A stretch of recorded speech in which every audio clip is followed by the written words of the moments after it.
Salut à toi, tu galères avec les fractions? Écoute, ça tombe super bien, moi je suis là pour t'aider. Alors il y a deux grands cas de figure pour additionner des fractions. Premier cas de figure, quand tu as deux fractions qui ont le même dénominateur. Par exemple, ici, 1 sixième plus 3 sixièmes. Bah là c'est ultra simple. Là, les dénominateurs sont identiques, donc il suffit juste d'ajouter les numérateurs. 1 plus 3, ça fait combien? 1 plus 3, ça fait 4. Donc le résultat, 4 sixièmes. Très bien. Deuxième cas de figure, les dénominateurs sont différents. Par exemple, si on a quelque chose, par exemple, du type 1 tiers plus 2 cinquièmes. Alors, ils sont différents.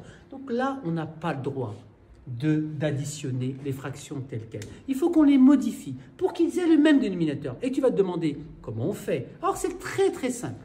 Comment on fait? Eh bien, on regarde la table de 3. Alors, dans la table de 3, qu'est-ce qu'on a? On a 3, on a 6, on a 9, on a 12, on a 15.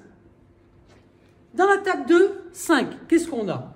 Dans la table de 5, on a 5, on a 10, on a 15. Ah, on a 15. Bon, qu'est-ce qu'on vient de voir? Ben, on vient de voir qu'en fait, on a 15. 15, c'est quoi? C'est le premier multiple commun de 3 et de 5. Donc, je vais l'entourer. 15. Donc, ça veut dire quoi? Ça veut dire qu'on va pouvoir mettre la fraction, les deux fractions sur 15. Ça veut dire que ici, on va devoir multiplier 3 par combien pour avoir 15? 3 fois 5, évidemment. Donc, on multiplie 3 par 5. Donc, si on multiplie 3 par 5, on doit absolument multiplier le numérateur par la même chose, qui est 5. Donc, on va multiplier 1 par 5 et puis 3 par 5. Donc, on sait que c'est 15.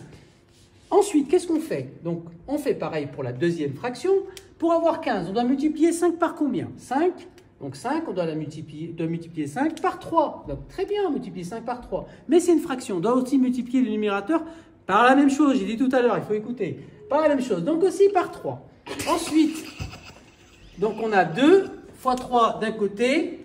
Donc si maintenant on calcule, donc il suffit juste de calculer, on a ici 15 plus sur 15, 1 fois 5, ça fait 5, 2 fois 3, ça fait 6, 5 et 6, ça fait 11. Donc le résultat, 11 sur 15. Facile, non?